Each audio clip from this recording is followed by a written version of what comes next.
how I/O functions evaluated. Initially, processor was the processor itself handling all I/O functions. Then I/O module is added, or it is called controller. There can be two types, that is programmed I/O, which runs without an interrupt, and then interrupt I/O module with interrupt. Then I/O processor was evolved, direct memory access, which separates out I/O task from processor. Processor can perform its own task, and the task of I/O management is done by direct memory access or DMA module. Then I/O module is enhanced as a separate processor, that is I/O processor, and which can itself handle I/O programs in main memory and without disturbing the processor. And I/O processor itself becomes a separate processor with its own memory and with all controls that of a processor. So we have seen 6 steps how I/O module evolved. First step is there was only just a CPU which handles all I/O requests. There were no support from hardware or software. Then I/O module is added, but it was programmed I/O, means processor has to wait till I/O module complete its task and then resume that process. But the task is handled by I/O module, but processor has to wait. So it was the time consuming program. Then the I/O module with interrupt is added, means till I/O module is handling a process for process I/O, process 1. Suppose process 1 want to perform I/O operation, and that is handled by I/O module. Within that time, processor can take another process and complete its execution, and after the process 1 finished its IO, it can interrupt the processor that I'm ready for execution. That is called interrupt driven IO. So that was the third step. Fourth step was direct memory access. Instead of evolving or disturbing a processor for IO task, there was a separate module added, that is called DMA. DMA asks processor only at the start and end of the IO request. Otherwise, the all IO module or IO processing is done by direct memory access without involving the processor. Processor is involved only at the beginning and the end. Then IO module was enhanced as a processor, separate processor. So CPU directs IO processor to execute IO program. So, but CPU has to decide whether to give control to IO module or not. And sixth step is IO processor itself. So all the IO tasks were assigned directly to IO processor, and execution task assigned to CPU. Then we have seen direct memory access.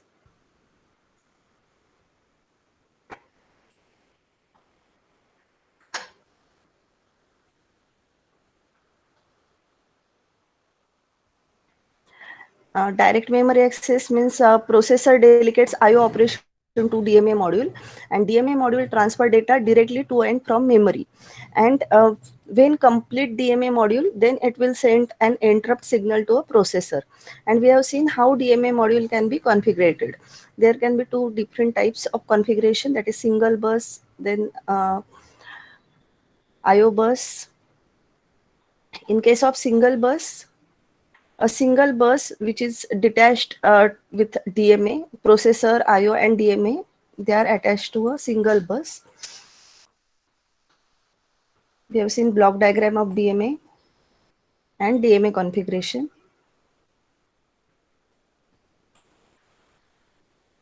Then single bus but integrated DMA and IO. So all the IO modules are connected to DMA, and then DMA is connected with processor and memory with a single bus. So this is a single bus but integrated DMA IO. Then separate IO bus. Uh, System bus which communicates with processor, DMA and memory, and IO bus which communicates with IO and DMA.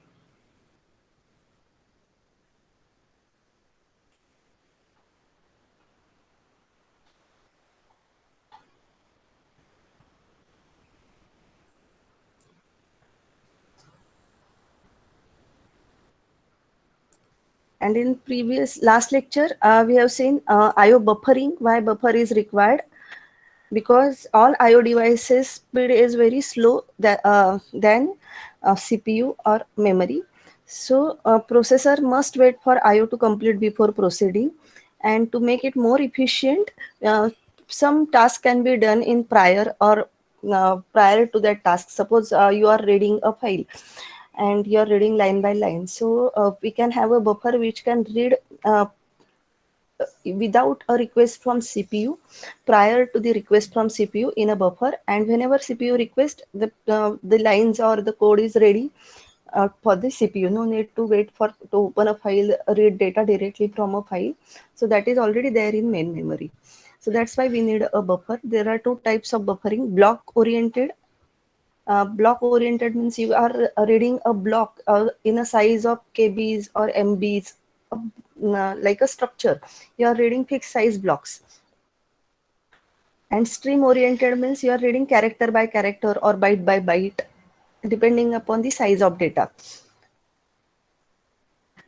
So initially we have seen there is if there is a no buffer, whenever user process request a data, operating system has to get data from input device and then send it to the user process.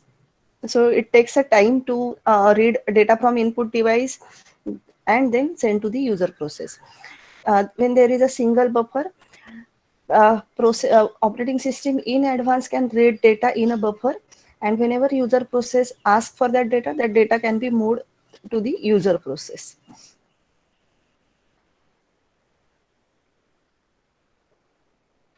In double buffer, when user process is reading a data from one buffer, at the same time operating system can fill the empty buffer with IO requests. So parallelly these two tasks can happen. User process is reading a data and operating system is reading a data from IO buffer. And when user process asks for another data, this can be used, or it can be switched to this buffer, and second buffer, which is now empty, can be filled with IO data. So same thing can be extended in case of circular buffer. Instead of only two buffers, we can have different units of buffers, and one process is getting emptied, or when a processor is reading from one buffer, another buffer can be filled, and this can happen in a circular fashion. But there are the limitations of buffers, like buffering smooths out peaks in IO demand, but with enough demand, eventually all buffers become full and their advantage is lost. Because buffers always has a limited size, you cannot have infinite buffer. So there can be a situation where all the buffers are full and system is demanding some more input which is not available in a buffer, and you need to get data directly from input output device. So there is no advantage of buffering in those at those cases. Unless and until buffer is empty, you can get that benefit. However, when there is a variety of input output and processes activities to service, buffering can increase efficiency of operating system and the performance of individual processes. For example, in a printer, we can see the printer queue. It is nothing but a printer buffer. I hope now you are on a page what we left at. Now we'll move on towards disk scheduling. In previous lecture, I explained you what is the structure of a disk.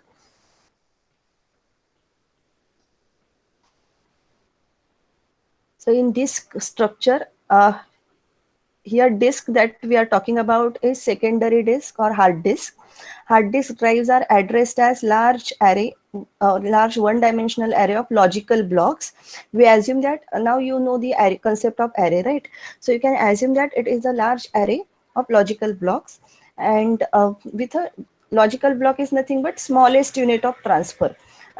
In previous lecture or unit in memory management, we have seen that memory is byte addressable or word addressable, or we can say that memory is like page size.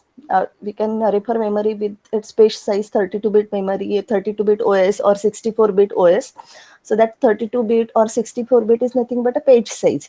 Here we can call it as a smallest unit of transfer or logical blocks. So you can assume that this is the array of all 32-bit atoms as a single dimensional array. One dimension or one unit is of 32-bit or 64-bit. So the first one-dimensional array of logical blocks is mapped into the sectors of disk sequentially.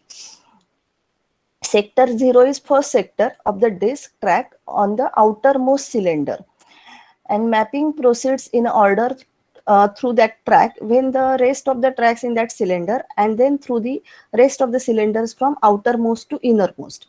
So we have seen this video last time. I shown you one video. This is how disk is structured. This is ARM assembly, and these are read-write heads, and these are called platters. The circular flat disks, and these are concentric disks, and this is a spindle, and these disks are moving towards the along with this spindle, and you can see this is a dotted line. This is an imaginary cylinder. If you can look at it, looks like a cylinder. All tracks in all the platters is called one cylinder, and these are the tracks. The circular concentric circles on each platter, these are called tracks. This is track, and each track is divided into small sectors. So this small part is called a sector. So here this part is called sector, this circular part is called track, and this dotted line is called cylinder, and this flat disk is called platter. Okay, and this read-write head is moved towards from inner in this direction, inward and outward direction, and these circles can move along with this cylinder circular direction. So how this is mapped? Sector 0 is the first sector of first track on the outermost cylinder. So this is my outermost cylinder. So this is sector 0. Sector 0 is first sector on first track of outermost cylinder. Then mapping proceeds in order through that track, then the rest of the tracks in that cylinder. So sector 0 of track 0, sector 0 of track 1, sector 0 of track 2. So it will cover all the tracks in one cylinder first, then it will move towards then the rest of the tracks in that cylinder, and then through the rest of the cylinders from outermost to innermost. So this is how the mapping is done. So disk scheduling.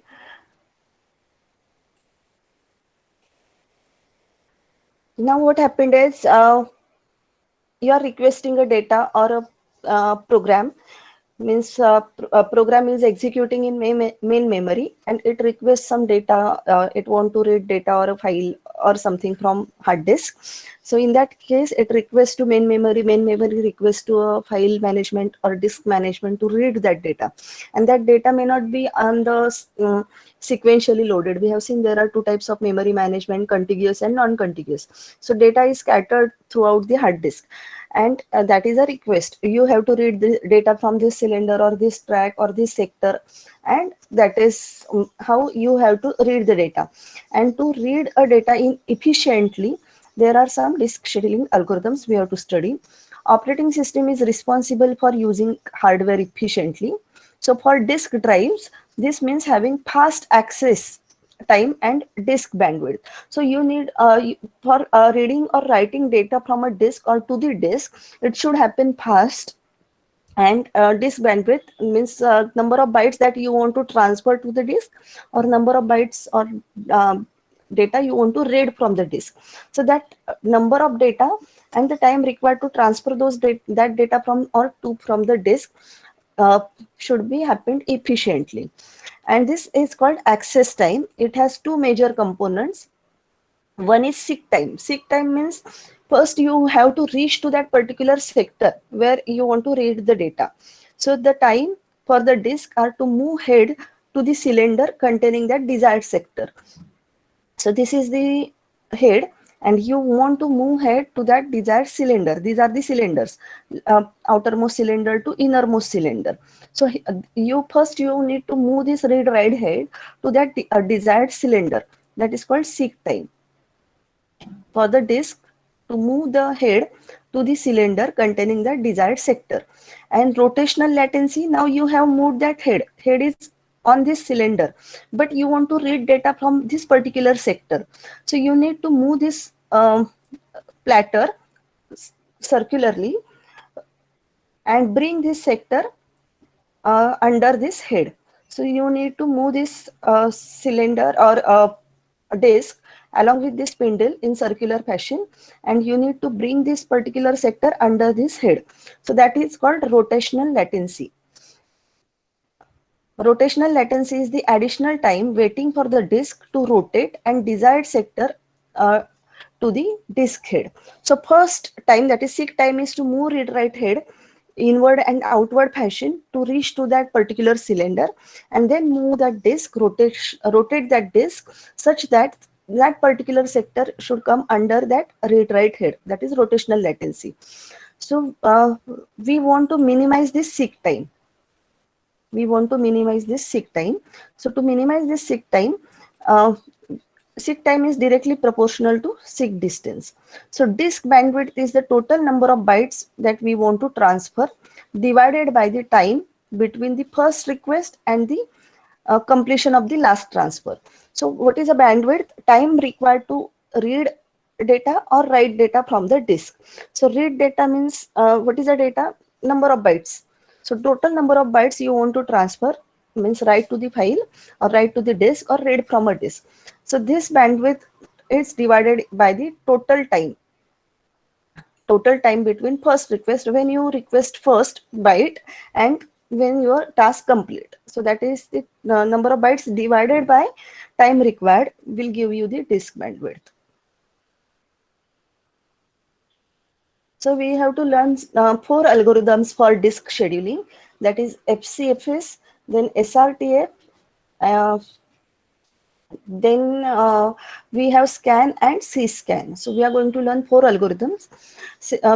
There are several algorithms exist, like there is a loop, C loop, but we haven't included those algorithms in our syllabus. We are sticking to these 4 algorithms. Uh, FCFS, scan, cscan, and SRTF.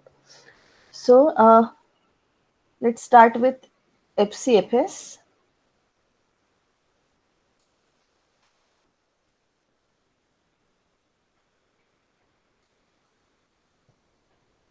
Board is visible?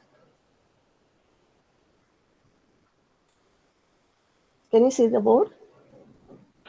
Yes, ma'am. Okay. For this algorithm, we need 3 things or 3 inputs from the user. Total number of cylinders. So here we have 200 cylinders, and we numbered the cylinders as 0 to 199. Okay. And this is a request queue. Request queue means the number of cylinders requested in this particular fashion. So first request is 98, then 183, then 37, 132. This is called a request queue. And current head position. Current head is pointing to the cylinder 53. So these are the 3 inputs which are required. Number of cylinders, total number of cylinders, then a request queue and head position. So head is at 53. First algorithm is FCFS. So we assume that this is my 0th cylinder and 199. Total 200 cylinders, 0 to 199. And this is a request queue, and current head position is at 50, which is given, sorry, which is 53, which is given. Current head position 53. So as the algorithm says, FCFS, first come first serve. So it will start from first request. First request is 98. So it will first, the head will first move from 53. Current head position is at 53, 53 to 98.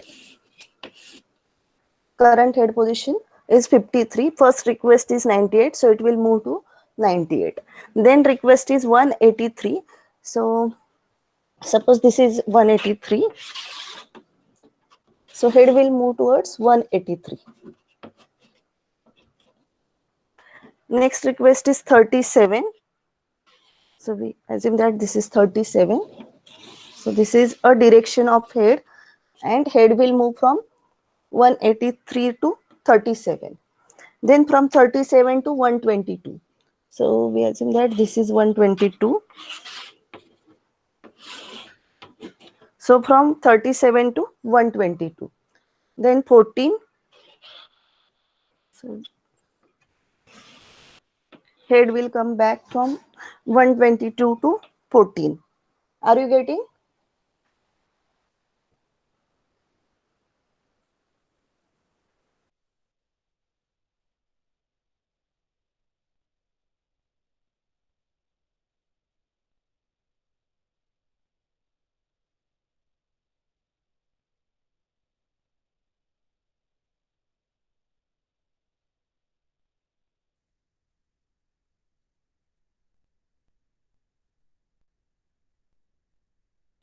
Sorry.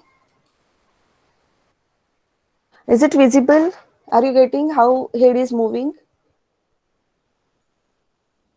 Yes, ma'am. So assume that we have 200 cylinders. So this is last cylinder, outermost cylinder is 0, innermost cylinder is 199.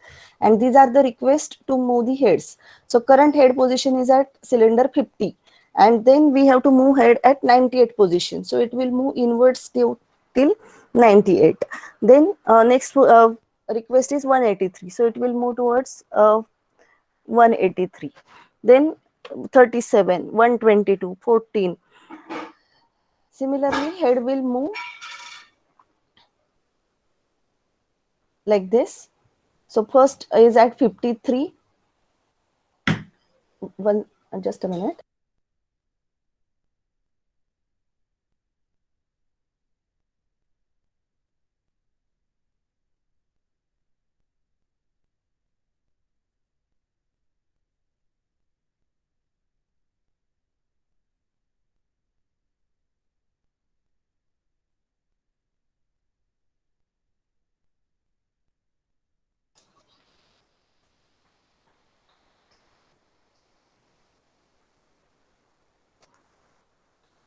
Now look at the slides. So current head position is 53.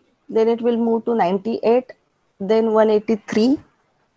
Next is 37, 122, 14, 124. Then 65, 67.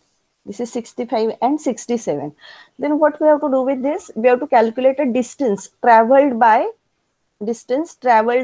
read write head. So how to calculate a distance?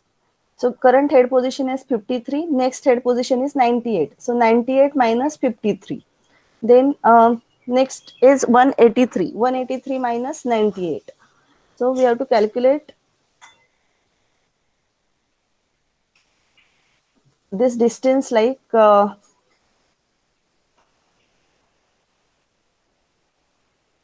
we calculate any other distance. I'll just calculate it here only.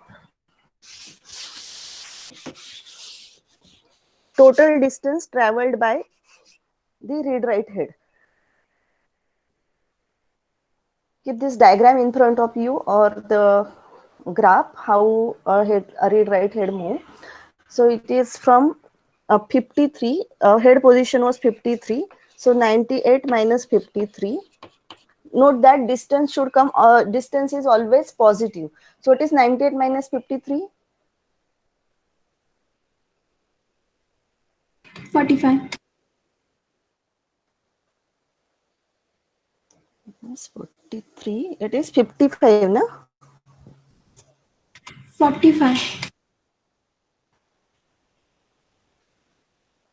98.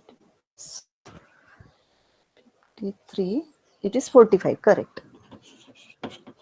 Next is 183. You have to show that diagram and then calculate this distance. 183 minus 98.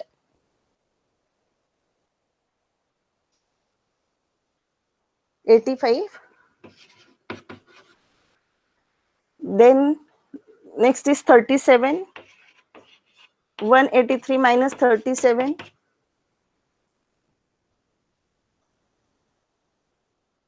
146. 146. Then 122 minus 37. See what I am doing? I am always subtracting from larger to smaller thing, because either head is moved from 37 to 122 or 122 to 37. Distance traveled by that head will be the same. So we have to take a mod value. Means ignoring the sign, either it is negative or positive, we have to just check distance traveled. 122 minus 37.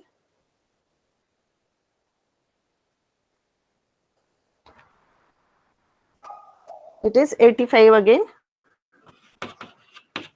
122 minus 37. Then 14. 122 minus 14. Current head position is at 122. See, initial head position is at 53. You move towards 98. So 98 minus 53, which is 45. Then 98. From 98, you move towards 183. So 183 minus 98. So this distance traveled is 85. Then 183 to 37. 183 minus 37, this distance traveled is 146. Now from 37 you travel to 122. So 122 minus 37, this distance traveled is 85. Now you are at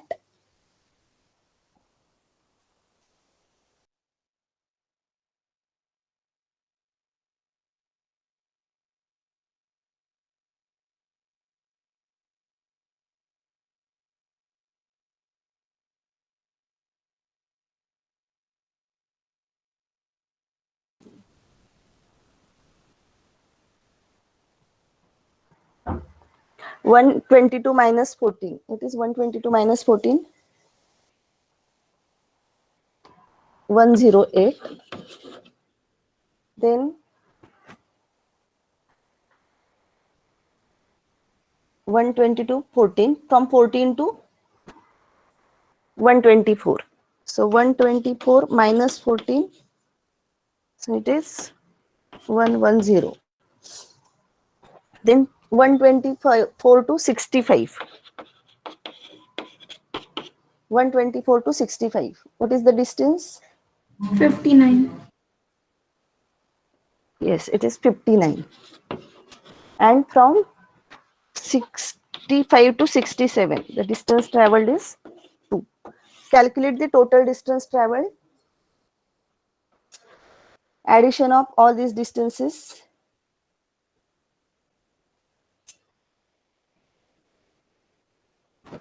45 plus 85 plus 146.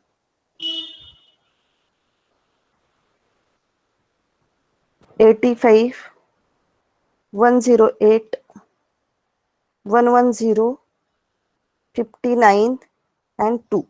Is it 640? Yes, ma'am. So total head moment is of 640 cylinders with FCFS algorithm. I'll give you one example. Solve that example with FCFS. Then we'll see the other algorithms.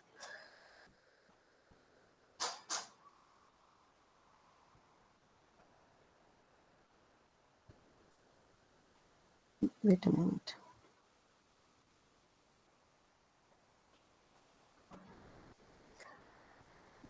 Note down the string.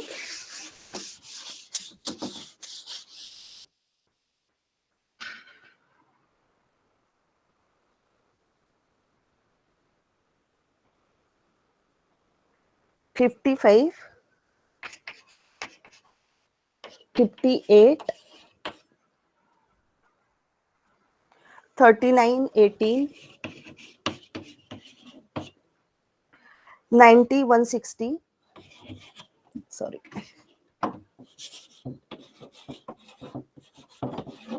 90, 160, 150, 38, and 184. This is a string. Uh, Starting point is 100, and there are total 200 cylinders. Total cylinders are 200, starting point is 100, and this is a reference string. And what we want, we have to calculate total distance traveled by read write head in the form of cylinders with FCFS algorithm. Solve this.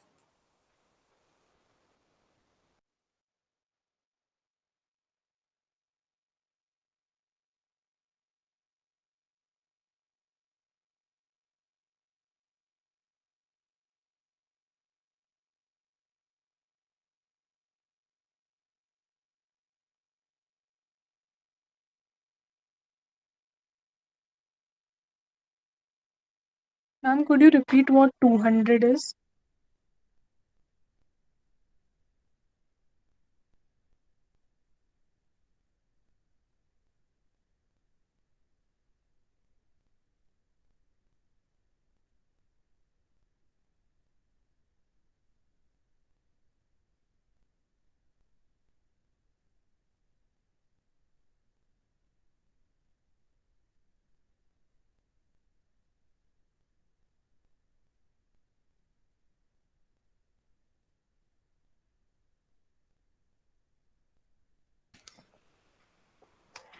What is the answer?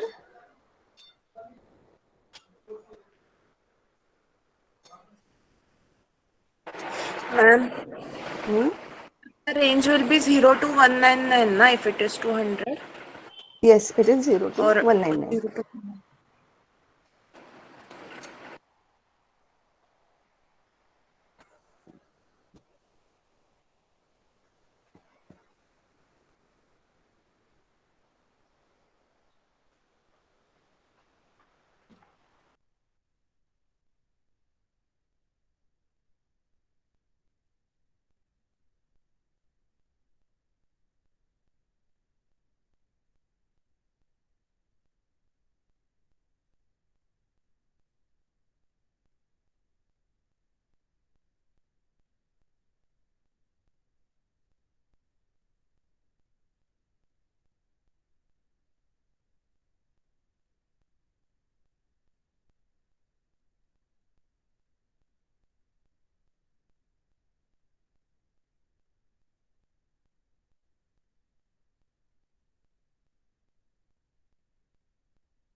current head position is 100 and we first request is 55.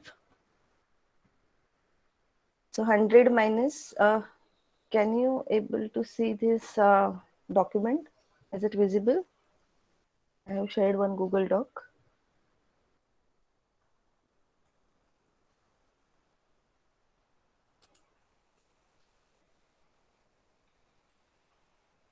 So current head position is 100 and first request is 55. So head will move from 100 to 55. So it will travel 45 cylinder distance.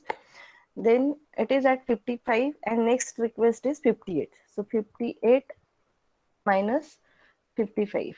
So the distance traveled is 3. Now current head position is 58 and the request is 39. So distance traveled is 58 minus 39. So it is 58 minus 39.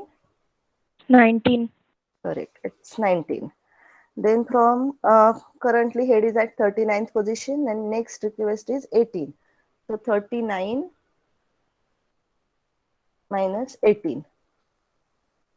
So it is 21. correct? 21. Okay. Then it is at position 18 and next request is 90. So 90 minus 18. It is 90 minus 18. 72. 72. Next request is 160 from current position, which is 90. So it is 70. 70. Now you are at 160 and next request is 150. 160 minus 150. That is 10. 150 minus 38. So this is 112. And from 38, you have to move to 184. So 184 minus 38, which is equal to 146. The total distance traveled by right head. What is total distance traveled? 45 plus 3 plus 19. 498. Yes, it should be 498. Arundhati, check your answer again.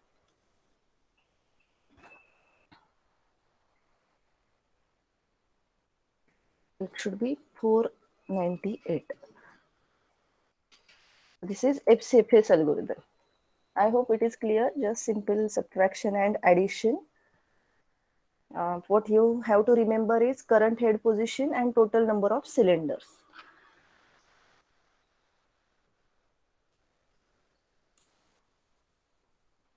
Ma'am, Yes.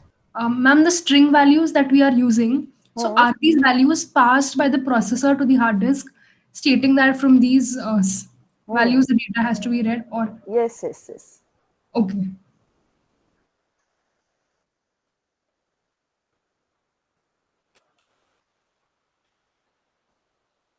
Next algorithm is SSTF. It is not SRTF. It is SSTF. So it selects the request with minimum seek time. Shortest seek time first. So name of the algorithm is shortest seek time first. So as the name says, first it will sort the request array and from the current head position, it will move towards the smallest distance needed to travel. It will calculate which distance is less to travel and depending upon that, it will serve the request. So requests are not served in the fashion where they are requested, like in case of FCFS. First request served first. This is not the way of SSTF. SSTF will first sort those requests and will serve the request which requires shortest seek time. So SSTF scheduling is the form of SJF scheduling that we have seen in process scheduling part. It can cause a starvation for some request because it is suppose some requests are made at the start, but it is away from the current head position. So this has to wait infinitely because all the requests made later to it but they are near to the current head position, so they may be allocated first, or served first by the processor.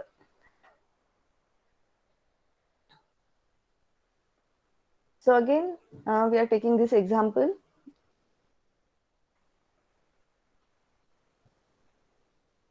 Or take the same example as that we have just seen here. This is with CFS, first come first serve, and suppose we want to do with SSTF. What is SSTF? Shortest seek time first. So current head position is at 100. So from 100, which is the nearer one, 90 or 160, or sorry, 150. If you sort this array will look like 18. So sort this array. It is not required to sort, but just to explain you, I'm sorting it.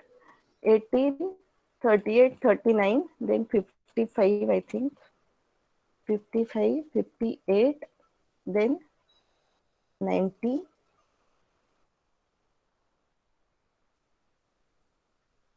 150, 160, 184.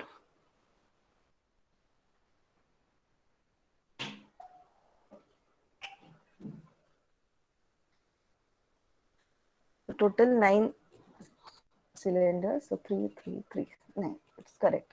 And current head position is this 90. Current head position is here, 100.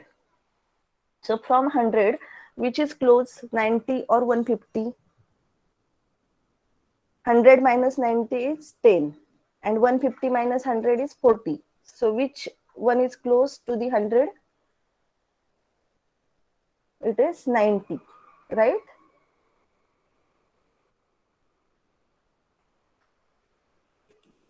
Okay. I'll explain you from the slides first, so you'll understand it better. So SSTF selects the request with the minimum seek time from the current head position, and this is the example of, this is the queue of 8 cylinders. This is the request queue: 98, 183, 37, 122, 14, 124, 65, and 67. And starting head position is 53. So from 53, first we'll find out which is the close cylinders from 53. So is it 37 or 65? If you sort this array, 53 is in between 37 and 65. So 53 minus 37 is less, or 65 minus 53 is less. So depending upon that, head will first move from 57 to 53 to 65, because this distance is less than any other request from the current head position. Now from 65, obviously 67 is closed. So head will move from 65 to 67. Then from 67, it will move towards 37, then 14, then 98, 122, 124, and 183. So it will always search for shortest seek time. And total distance traveled, that you can calculate by calculating this distance traveled here. So now for our case, current head position is 100, and from 100, next is 90. So next head will move towards cylinder 90. So distance traveled is 10. Now current head position is 90, and from 90 we have 2 cylinders, 58 and 150. So which is close, 58 or 150? 150 minus 90. What is 150 minus 90? 60. 60. And 90 minus 58? It is 32, no? 32. So first from 90, it will move towards 58 instead of 150. And distance traveled is 32.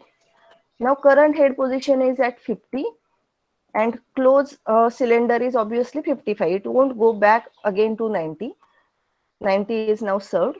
So from 58 to 50. So here, distance traveled is 8 cylinders. Now currently, sorry, it is not 50, it is 55. Current distance traveled is 3. Now from 55, obviously 39 is close. That's why we need this sorted array. 39, 55, what is 55 minus 39?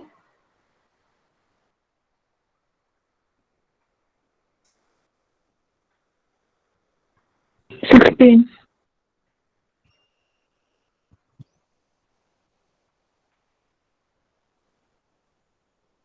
Excuse me.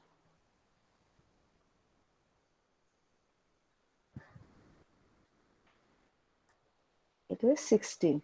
Then we are at 39 and next close nearer a cylinder is obviously 38. So 39 minus 38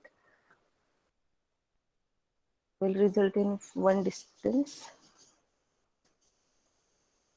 Then from 38 to 18.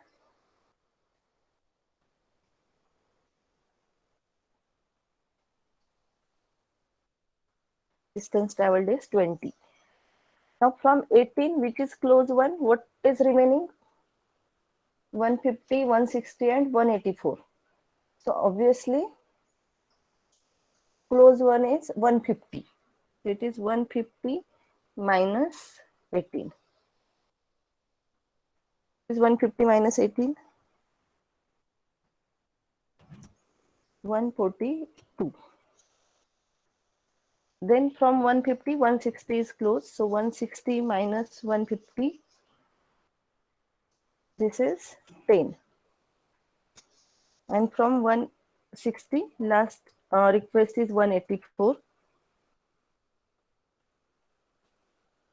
184 minus 160 is 24. Calculate total distance traveled by a head. Ma'am, 150 minus 18 will be 132. 132. Okay.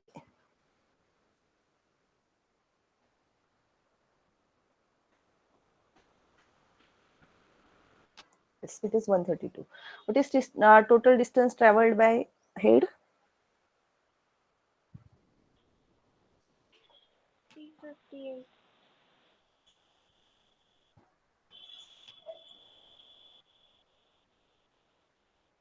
248.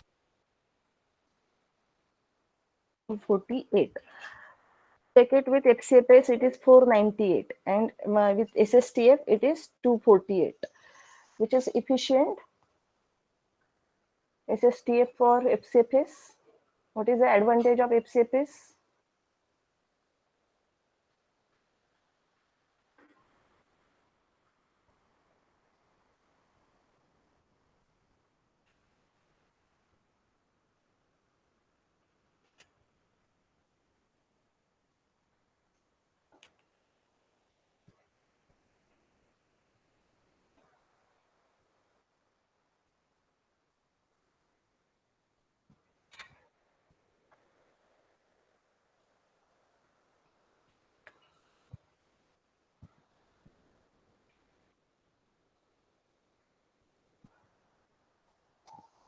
What is the advantage of FCFS over SSTF? No need of scheduling, right? And SSTF is efficient, shows very less amount of traveling of read-write head than FCFS. That is the advantage of SSTF.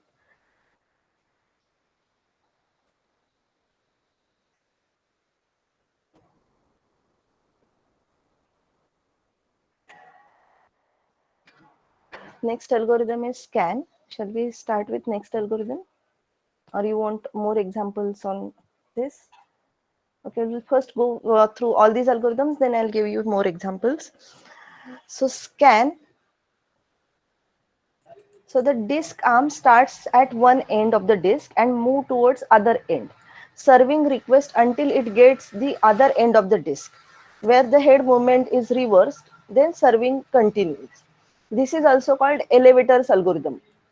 Elevator means lift, means when it is traveling, when head move towards left hand side, it will serve all the request along that direction. So head will not move from one direction to other direction every time. So if head is traveling towards innerwards or left hand side, it will serve all the directions at that end, reach to the end, and then the head will change the direction, and then it will serve all the request along that direction.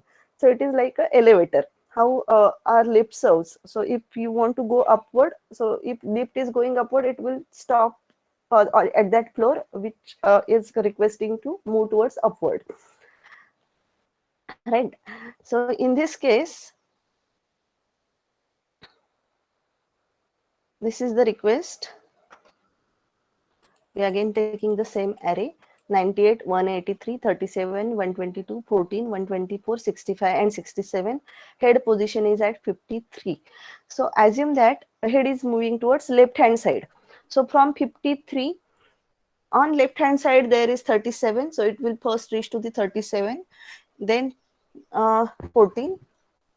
And note that after 14, it will reach towards 0, last end, 0th cylinder.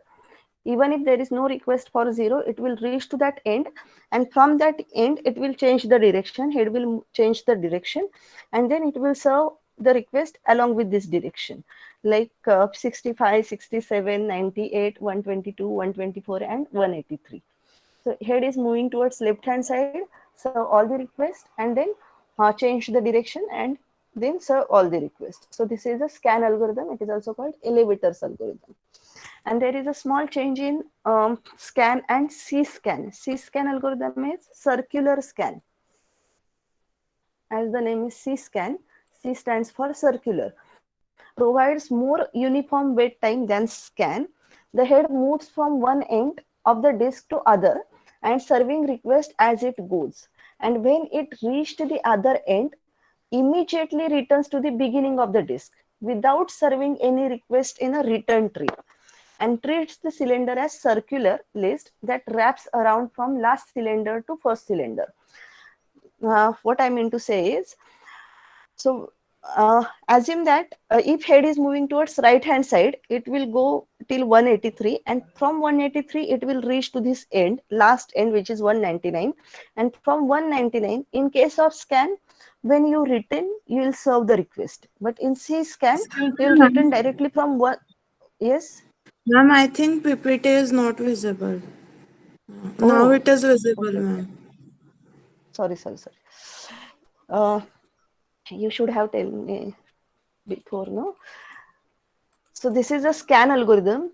From current head position, it will move towards one end, and see, it is serving the request 37, 14, and from 14 there is no request for 0, but still it will move towards the last end, 0. And from here the head read write head will change the direction.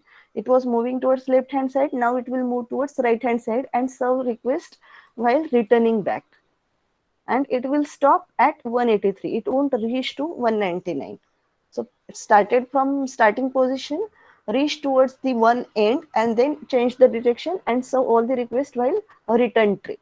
That is a scan algorithm, or it is also called elevator's algorithm. And in case of C-scan, what it does is, from this figure I can explain you, it will from 53 it will serve 37, 14, reach to the 0, and from 0 it will directly come to 199, last cylinder, or you can say first cylinder, 199, and then it will change the direction again. From left hand side it will serve the request like 183, 124, 122, 98, etc. This is shown here, but from right hand side. Assume that head is traveling right hand side first. So from 53, it has served 63, 67, 198, 122, 124, 183. Now from 183, it has reached last end 199. Till this scan and scan is same. Now in case of scan will serve request while returning back. In case of scan, from 199, it has came to 137, then 14, and then it has to stop in scan algorithm. But in scan, from one end, it will immediately move towards other end. If it is at 0, it will come back to 199. Now here it is at 199, it will go back to 37. And at the return trip, means again, note that the direction of arrow is same. While returning, it will serve the request. So that is a scan algorithm. Is there a confusion?